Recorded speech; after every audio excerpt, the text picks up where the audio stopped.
mi complacencia de que el ilustre Consejo Municipal de mi tierra esté interesado en cubrir ciertos objetivos históricos como son el recuerdo de esa fecha de 1895, mediante la cual se proclamó Cantón Independencia.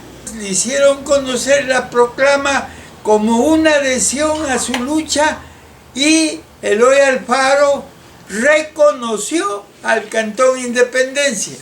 Pero en Cuenca, poco tiempo después, se reunió la Asamblea Nacional y a petición de las autoridades de Zaruma dejó a Piñas como parroquia. Me parece un acto de alta justicia, justicia histórica, para quienes trabajaron durante muchos años en pro de la cantonización de Piñas, pero siempre guiados por el hecho de 1895, que fue la fuente de inspiración de los patriotas de Piñas. El ilustre Consejo Municipal está pensando muy positivamente al tomar la decisión de hacer historia sobre la historia realizada, y que en eso creo yo que va a tener éxito. Todo esto va a llegar a los oídos de la gente de Piñas, de los hijos y nietos de Piñas, aunque ya no sean de Piñas, hayan nacido en el Ecuador o en cualquier lugar del mundo. Van a tener gusto de que sus antecesores procedieron de Piñas y que es un pueblo que fue formado por gente de muchos bríos, de mucho entusiasmo, de mucha decisión. Lo mereció, y después de muchos años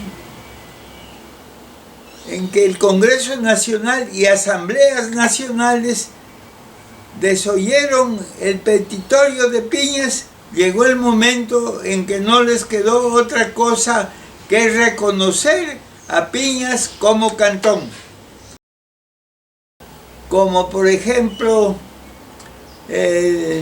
los nombres de un señor Salén de la provincia del Chimborazo, que era un tenaz apoyador de la legítima aspiración de Piñas, que en alguna ocasión en el Congreso Nacional, dirigiéndose desde luego muy comedidamente al licenciado Eduardo Guzmán, que era Matamoros, diputado por la provincia del Oro, de los más jóvenes del Congreso Nacional, le dijo en una broma bastante simpática y que no tiene nada de ofensivo realmente. En mi concepto no tiene nada de ofensivo. Señor licenciado Guzmán, conténtese usted con ser Matamoros, pero no mate a Piñas. Yo creo que uno de los principales obstáculos que tenía la aspiración de nuestros antepasados era la de que naturalmente Zaruma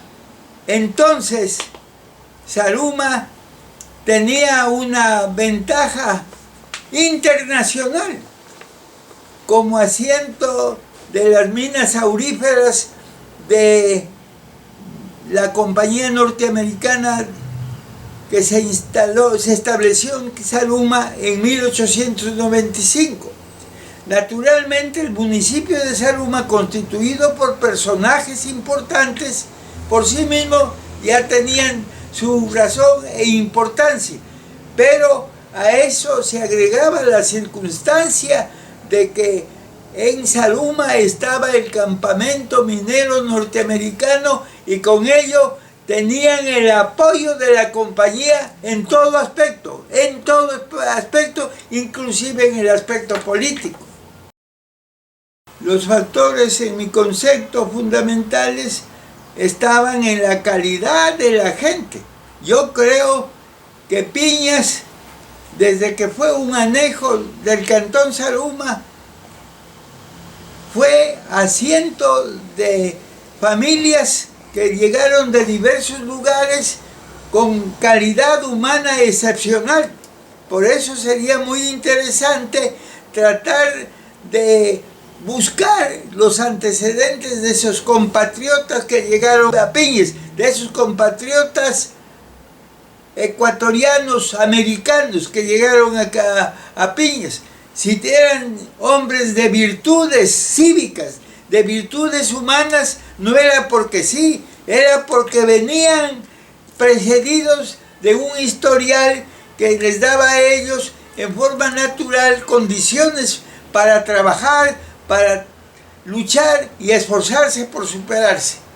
Parroquia rural del Cantón Zaruma, y luego en su lucha por la cantonización, no solamente era el resultado del trabajo de los que tenían ciertas distinciones como teniente político, el presidente de la junta parroquial, los presidentes de las organizaciones sociales, de trabajadores, Unión Obrera, Unión y Progreso, etc. Era la calidad de la gente, porque todos hacían un solo puño, todos trabajaban con una sintonía excepcional gracias a su desprendimiento y a su patriotismo, de tal manera que lo que hicieron, lo hicieron todos, con las naturales distinciones de que alguien era teniente político. Por ejemplo, yo recuerdo a Anastasio Gallardo Sánchez, fue teniente político de la parroquia de Piñas cuando se construyó la casa municipal de Piñas de madera, que subsistió hasta la época en la que fue presidente del Consejo Orlando Valareso. Una obra monumental para la época, no era una obra cualquiera, una obra que fue el recinto donde se reunían las asambleas de la parroquia y donde se reunían todos para dar opiniones sobre lo que debe hacerse en pro del desarrollo y del progreso y del futuro de la parroquia. Naturalmente, la religión fue un aspecto importantísimo desde la época del sacerdote de apellido Hidalgo y de otros sacerdotes como Monseñor Jaramillo, como el padre Bailón, como Luis Felipe Fernando Bravo y Ordóñez, y otros sacerdotes que pueden escaparse por el momento a la memoria, pero que en diversos momentos fueron factores positivos para el progreso de Piñas, porque no eran indiferentes a las aspiraciones humanas y cívicas y patrióticas de la comunidad. El aspecto religioso en cierta forma englobaba todas las aspiraciones comunes del ser humano, y en ello estaba el sacerdote siempre tomando la iniciativa y haciendo causa común con los dirigentes de la parroquia. La suerte de haber tenido padres de familia de condiciones singulares que tomaban la iniciativa en muchas cosas y hacían que sus hijos de diferentes edades hicieran con ellos causa común para el progreso y el engrandecimiento local y de la parroquia. Sí, algo recuerdo de don Pancho, porque don Pancho Carrión fue un muy buen amigo de mi papá, se visitaban y naturalmente por esa razón don Pancho me daba una relativa importancia a mí. Cuando yo todavía era un muchacho me decía joven. El término yo lo consideraba como una expresión de consideración. Él sabía que era hijo de Araldo Gallardo y en alguna forma él respondía a esa circunstancia. Yo recuerdo que alguna vez estábamos conversando con don Pancho en la parte que correspondía al salón, independiente, totalmente independiente del almacén, porque el almacén era uno de los grandes almacenes del país, Yo por entonces tuve la suerte de conocer almacenes en Guayaquil, en Loja, en Quito, y el almacén de don Pancho Carrión estaba al nivel de todos esos almacenes. Era un gran almacén con un aditamento propio del almacén, un hotel del almacén, un hotel a donde llegaban principalmente los agentes comerciales que se paseaban por el sur del Ecuador, por la provincia del Oro, por la provincia de Loja, y salían a la Suay. Una especie de residencial. Exactamente, era una residencial. Bueno, estábamos conversando y llegaron unos agentes comerciales, 3 o 4, interesantes por su forma de conversar, y les dijo: aquí estoy conversando con el joven Gallardo y sobre tal asunto. Ese asunto era de que él no era de Piñas, que él era de Roma. Entonces yo le digo, secundándole conscientemente lo que él decía, le digo: sí, he oído decir que usted vino de Roma, don Pancho, pero yo me refería íntimamente a Roma de Zaruma, de donde sabía que él procedía, pero yo daba a entender que era Roma, la Roma de Italia, ¿no? Entonces uno de los agentes comerciales, en términos adecuados, le dijo: don Pancho, perdóneme, pero yo no creo que usted sea de Roma, voy a traer la partida de nacimiento. Y se fue, regresó y me la entregó a mí, se la entrego al joven. Entonces, hágame el favor, joven, de leerla. Y yo, obviamente respondiendo a las consideraciones que personalmente de muchacho le tenía a don Pancho, leí lo que a él le interesaba. Sí, dice que usted ha nacido en Roma, nada más. Bueno, entonces cosas interesantes esas. Y de ello yo recuerdo que un agente comercial se lo llevó a don Pancho a ver algunas cosas, y en el almacén, en una vitrina, encontró proyectiles. Don Pancho, yo le compro todo esto. Después hablamos. Primero yo quiero hacerle conocer mi establecimiento comercial. Se lo llevó a las bodegas, donde habían cajones de proyectiles. No eran cajitas pequeñas de proyectiles, eran inmensos cartones de proyectiles, de carabinas, de pistolas, etc. Entonces el señor ese hizo un gran negocio con don Pancho, y muchos años después me encontré con él en Quito, en una pensión importante en 1960, y conversé con él y me preguntó: ¿de dónde es usted, joven? Tenía unos cerca de 30 años. ¿De dónde es? Soy de Piñas. ¿Y qué dice de don Pancho Carrión? ¿Vive? Claro que vive. Y me contó la historia que le dio lugar a que se transforme su vida, porque con todo lo que le compró a don Pancho Carrión, porque por excepción estaba en condiciones de comprarle todo, fue por Loja, Azuay y hasta llegar a Quito, subiendo por la cordillera de los Andes, vendiendo, negociando proyectiles, armas que le permitieron que cambie totalmente de suerte. Se compró una hacienda, se construyó la pensión a la que me refiero, y fue a Guayaquil a entregar su responsabilidad de agente comercial. Ya no necesitó ser agente comercial porque su vida había cambiado totalmente de la noche a la mañana. Había que escucharlo con seriedad porque él era un hombre muy formal. Era un hombre que se caracterizaba por la seriedad, aunque tenía la fama de que era un poquito mentiroso. Digo estas cosas que no hacen daño, pero naturalmente él tenía la virtud de decir cosas que no se sujetaban a la verdad, pero que no hacían daño absolutamente a nadie. De eso yo tenía conciencia desde muchacho, porque inclusive en la casa con mi papá, con mi mamá, habíamos conversado sobre las mentiritas de don Pacho. Sí, era mentira porque no era cierto, pero el efecto de esa mentirita no causaba daño absolutamente a nadie, en ninguna forma. Deifilio Morocho, yo conocía que él vivió en Piñas, vivió no menos de 10 años. Allí estuvo en la escuela uno de los hijos del señor Morocho, que llegó con los años a ser general de ejército.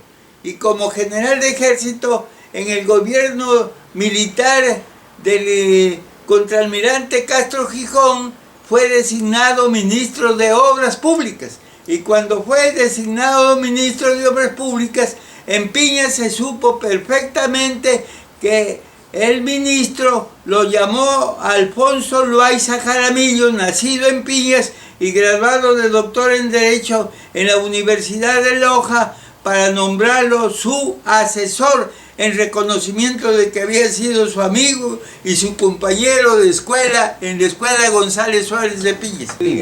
Tuve yo la oportunidad de llegar a ser amigo del mayor Morocho. Yo ya estaba domiciliado en Machala cuando me hice amigo y por esa circunstancia él era muy diferente porque había sido amigo de mi papá. Entonces, alguna gente me decía: don Fulvio, hágame el favor, ayúdeme a gestionar esto del intendente de policía, que era conocido como muy enérgico, con el historial de que lo capturó a Nahum Briones, que era una cosa en la época excepcional. Entonces, el mayor Morocho, que así se lo llamaba, porque no era realmente mayor, conozco. Ya voy a explicar por qué no era mayor. Bueno, don Fulvio, encantado. Señor secretario, ponga la papeleta de libertad de tal detenido. Y lo ponía inmediatamente. Entonces esa circunstancia hizo que alguna gente pensara en recurrir a mí porque me consideraba una persona de mucha influencia, con una circunstancia de que entonces yo era bastante joven para el mayor Deifilio Morocho. Él ya era un hombre de edad, pero fue siempre muy diferente conmigo, ¿no? Y de eso yo me alegro. Y con esta oportunidad quiero conversar que se conocía perfectamente que el mayor Morocho no era mayor, era simplemente un ciudadano que había vivido más de 10 años en Piñas, pero un Congreso Nacional, sin poder indicar de qué año, al organizar la Policía Montada, con ese nombre, recuerdo perfectamente, muchacho, la Policía Montada, para perseguirlo a Nahum Briones, porque era inconveniente la presencia de Nahum Briones, a pesar de que era un delincuente, llamémoslo, o un forajido romántico, no, que debe haber entendido las cosas a su manera y que habría sido importantísimo conversar con él. Bueno, un congreso lo nombró a Morocho, mayor Morocho, para que capitanee la Policía Montada, que así se formó y cuyo cuartel principal estaba en Piñas y que funcionaba en el Cabildo Municipal, que fue construido en 1900 por el teniente político Anastasio Gallardo Sánchez. Entonces, el mayor Morocho no era mayor, le dieron ese grado como para estimularlo y en conocimiento de que era un ciudadano enérgico, valiente. Entonces le dieron el grado de mayor y luego regresó a Piñas y pasaba algunas temporadas en Piñas en la persecución a Nahum Briones, que era, en mi concepto, un forajido, por así decirlo, de espíritu romántico. Él pedía dinero a la gente que tenía. Solamente a la gente que tenía le pedía para obsequiar ese dinero a los campesinos que necesitaban. Y no hubo, creo yo, campesino a quien no lo ayudaran a Nahum Briones con ese dinero que le conseguía. Así, una anécdota interesante relacionada con una señora que vivió muchos años y murió en Marcavelí, tiene el siguiente sentido. Esta señora vivía en una cordillera.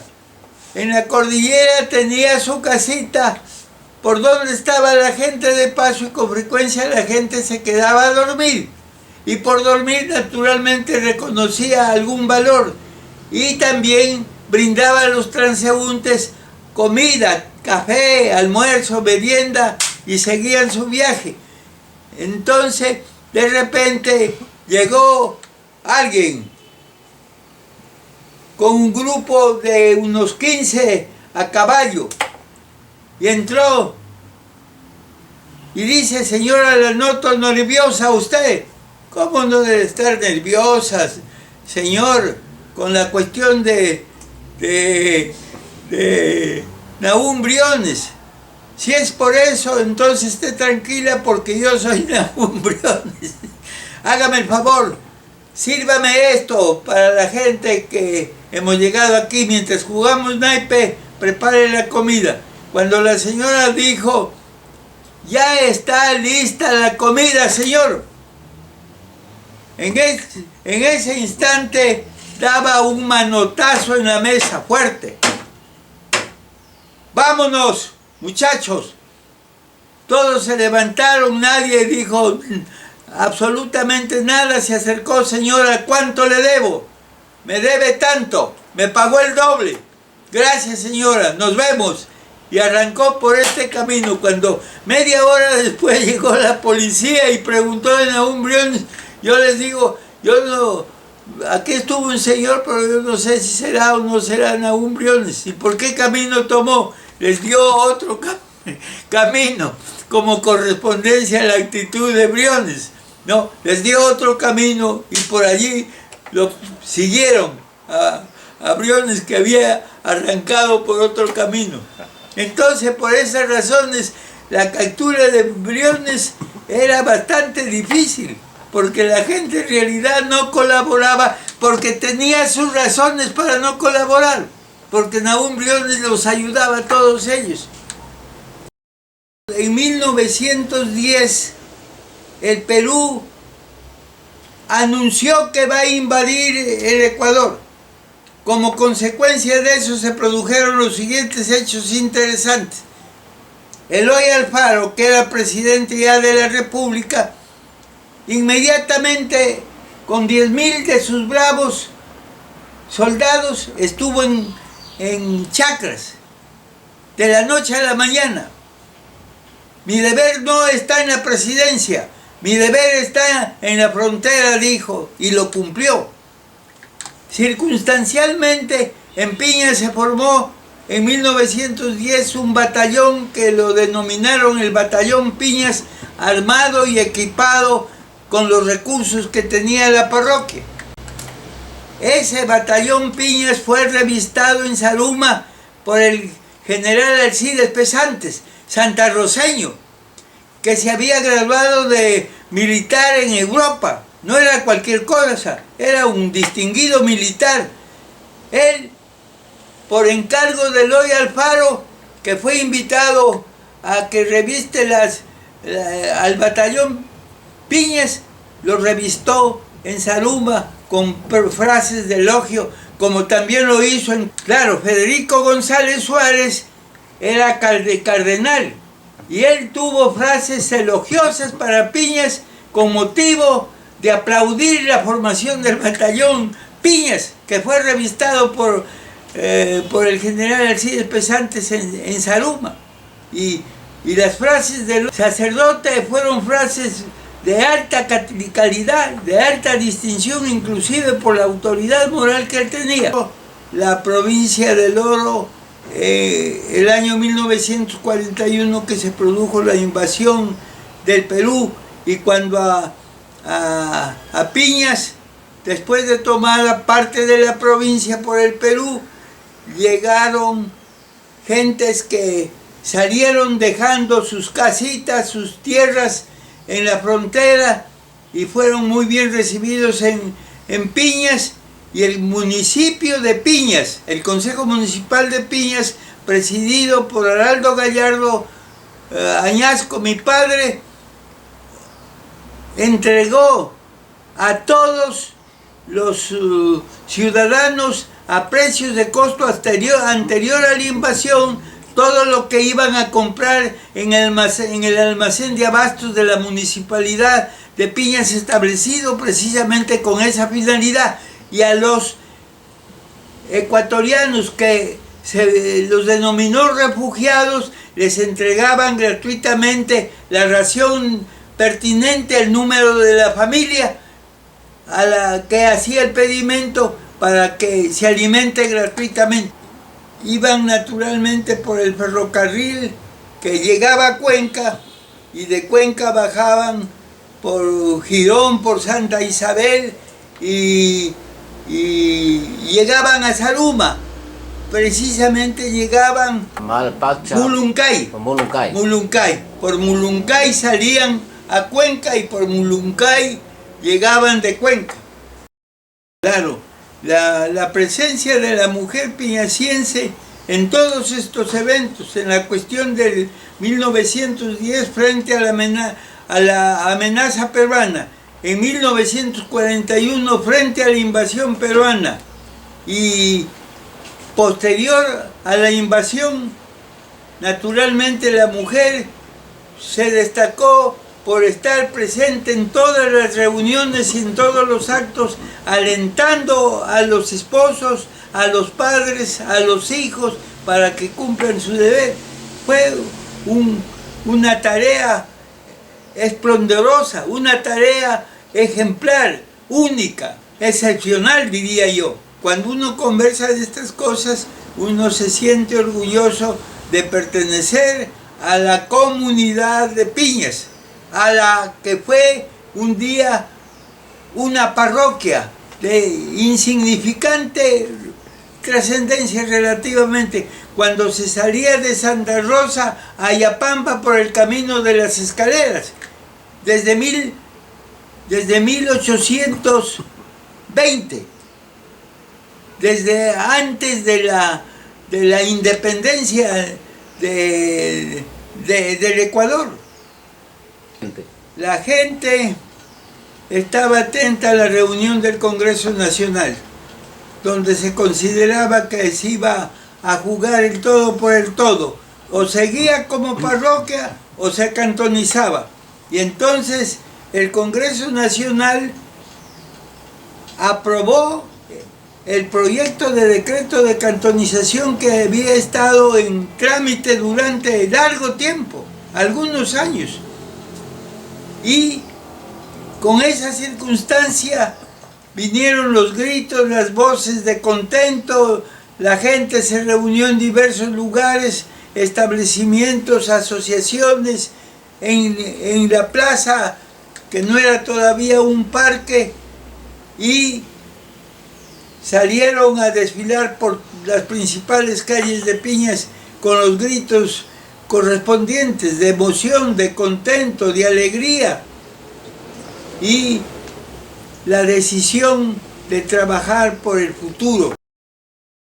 Uno de los últimos recursos de Zaruma, de los dirigentes del cantón, de los representantes del cantón Zaruma, fue la conformación de la parroquia Ambrosio Maldonado, o sea, de San Roque. Ese fue uno de los recursos, inclusive para restarle territorio a lo que se pretendía que sea el cantón Piñas, porque naturalmente sin la parroquia de San Roque, o sea, sin parte de Capiro, sin parte de Balsas y Marcabelí, el cantón Piñas quedaba reducido a lo que es la parroquia de Piñas, la parroquia de Moro Moro y las últimas estribaciones de la cordillera de Marcabelí, y por consiguiente deben haber pensado que con esa circunstancia ya iban a decir, bueno, no, ya no hay cantón Piñas. Desde luego, ese último recurso fue también un botón que hizo reaccionar enérgicamente a todos los piñasienses que vivían en Piñas, que vivían en Guayaquil, que vivían en Loja, que vivían en distintos lugares del país. En Quito explotó la dinamita, digamos, y con ello se reafirmó la cantonización de Piñas. Y por eso, naturalmente, la noticia de la aprobación por el Congreso Nacional del decreto de cantonización de Piñas fue motivo de fiesta, fue motivo de larga fiesta, de mucha algarabía, de mucho entusiasmo, de muchos gritos. Yo diría que en el fondo las características no han cambiado. Los hombres públicos de los primeros tiempos del cantón Piñas eran hombres patriotas, eran hombres respetuosos, eran hombres que intervenían no por ambición ni por figurar, sino por cumplir un deber, y de esa manera las cosas las tomaban con tranquilidad, y por eso yo siempre pensé en esto, en el sentido de que el ciudadano que cumple sus deberes es un hombre público, cualquiera que sea su condición económica o social o cultural, es un hombre público, y de esa manera está cumpliendo su deber y no está haciendo otra cosa que cumplir el deber. Naturalmente, si el municipio de Piñas se interesa en conocer la materia prima con la que está formado el cantón Piñas, la materia prima me refiero a los hombres y a las mujeres de diversas edades, nativos y no nativos. A los no nativos que residieron desde épocas muy lejanas, vamos a encontrar que esa gente tuvo características naturales que indican que procedían de lugares y de familias de esas condiciones, y por eso ellos las trajeron de los diversos lugares de donde llegaron. Obviamente la historia de Piñas, en cualquiera de los términos, es un acierto. Si esto lo dice un niño de escuela o alguien que no ha ido a la escuela, alguien que está en la universidad, alguien que es un profesional, etcétera, etcétera, tiene diversas connotaciones y diversas proyecciones, pero todo eso es interesante para el futuro de Piñas. El futuro de Piñas está en el entusiasmo que pongamos actualmente los piñasienses para hacer conocer lo que Piñas ha sido y lo que Piñas puede hacer con su esfuerzo en el futuro. Como todo el hijo de su tierra, yo desearía para Piñas buena suerte, éxito, fortuna, pero no solamente le deseo, sino que creo que Piñas tiene una ubicación excepcional. Es la parte más importante relativamente del altiplano orense, de los cantones de Zaruma, Piñas, Portobelo, Pacha, Marcabelí, Balsas. Eso, uniéndose a ciertas jurisdicciones de la provincia de Loja que quedan colindantes con la provincia del Oro, van a formar en el futuro un territorio con condiciones geográficas como para tener una unidad y esa unidad será una provincia, y la capital de esa provincia, no por ambición, sino por ubicación, será Piñas. Esa es mi modesta opinión. Con el mayor entusiasmo, con el mayor vigor, y naturalmente en esto lo lógico es que el Consejo Municipal de Piñas, para que las cosas tengan más resonancia, más fuerza, más trascendencia, hacerlo bajo su orientación en conocimiento de todo lo fundamental para aprovechar las circunstancias y hacer de este evento un evento que no se ha dado en el país, que sea un ejemplo de lo que debe hacerse en otras secciones jurisdiccionales del país, del Ecuador. Generalmente todo esto estaba preparado por profesores, por educadores y por personas que simplemente cumplían sus deberes ciudadanos, pero que tenían ese aliento de la trascendencia de los actos de las comunidades. Las comunidades tienen una razón de ser que se encuentra en lo que hay en el alma, en el corazón, en el pensamiento de cada ciudadano. Y eso hay que hacerlo que produzca todos sus efectos y con ello un estallido de alegría, de entusiasmo, de esfuerzo, de unidad para el futuro. Bueno, en Piña siempre ha habido ese fervor por la participación, que es una cosa muy positiva, que se manifiesta en cuestiones de bailes, en cuestiones de música, en cuestiones de arte. Todo eso hay que fortalecerlo, hay que alimentarlo. Yo creo que el Consejo Municipal hará muy bien en dar la pauta para que en todos estos aspectos los que tienen ideas, iniciativas, condiciones naturales participen con el apoyo del Consejo. Sin limitaciones, sin reservas, debe procurarse que en todo haya la participación de todos, absolutamente de todos. Yo le agradezco por la conclusión de este acto, que me hace pensar en que usted está desempeñando un cargo para el cual tiene condiciones naturales para que eso a través del tiempo se proyecte en todo sentido y sea sus frutos de gran nutrición para la comunidad piñaciense, hablando ya en términos universales. Donde quiera que esté un piñaciense, debe hablarse de Piñas. Querida, tierrita linda de amor y placer, por ella siempre yo doy mi vida, por ella brindo todo mi querer. Por ella siempre yo doy mi vida, por ella brindo todo